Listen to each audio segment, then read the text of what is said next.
Hey, so in this quick video right here, I just want to talk about dispatching, and I'm talking about freight dispatching, actually finding loads for semi-trucks or hot shots. So we're talking about freight dispatching right now, and I just want to talk to you guys about booking loads and canceling loads out there. So this is for you guys out there who are either self-dispatching yourself, meaning that you have your own authority, which I highly recommend going that route. Be in full control of your business, 100% profit.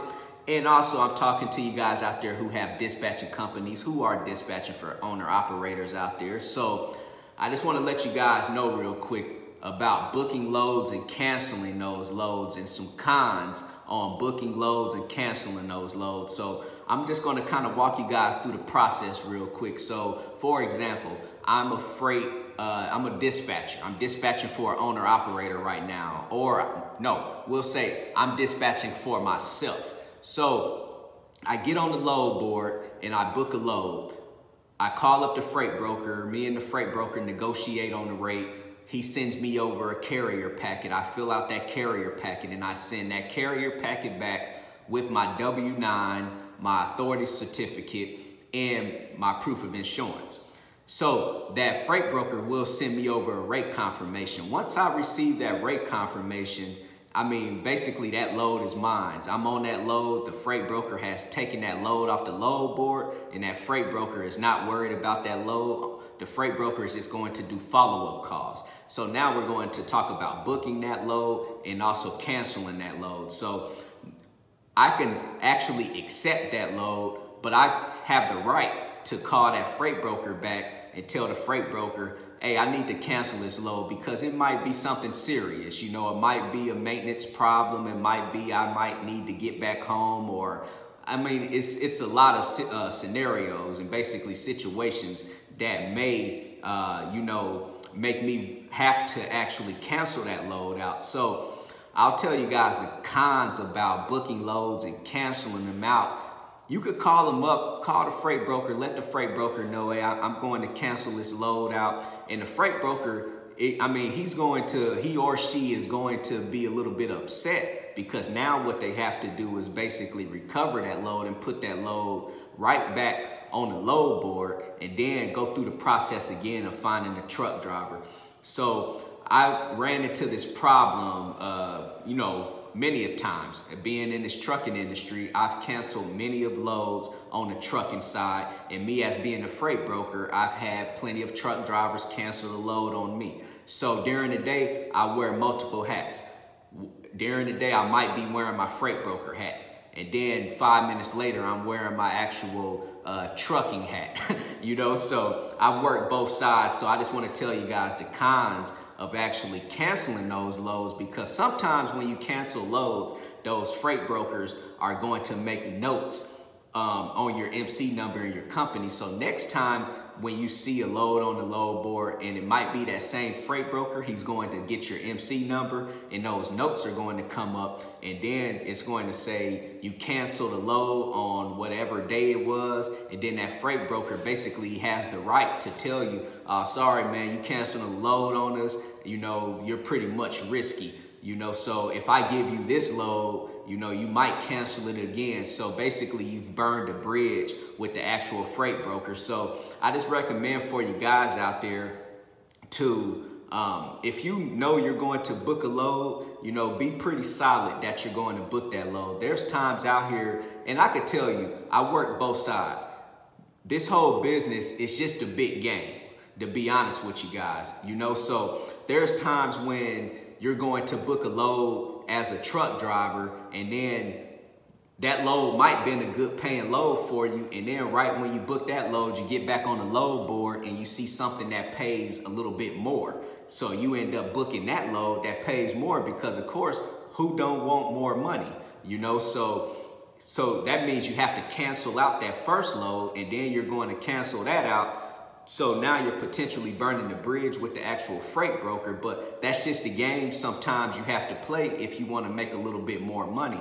And trust me, freight brokers are playing the game too. There's freight brokers that's going to give you the load, and they might give it to you for a certain amount of dollars, and then someone else calls right after they gave you the load and say that they could haul it for cheaper. And then they might call you back and say, hey, sorry, man, you know, something happened with that load. I'm gonna have to take you off of it. And I'm just telling you guys, and I'm just being transparent right now with you. Hey, this transportation and trucking industry, it's just a bunch of games. And you just gotta figure out how to play it if you wanna make money. And it's that simple. I mean, the actual trucking side is regulated, but you could go try to find regulations over freight brokering all day long. And I'm trying to tell you, freight brokers is not as regulated as it is when it comes to the trucking side. So, but I just want to let you guys know too out there about booking loads and also canceling those loads. You know, try to minimize canceling loads out there, because I'm just basically talking to you truckers out there, because you don't really want to burn any bridges with the freight brokers too. And of course, the freight brokers are going to burn bridges with the carriers. But I could tell you, in this business, I believe that the freight broker, I believe that freight brokers really believe that the truck drivers need them more than they need the truck drivers. And the only reason why I'm saying is everyone,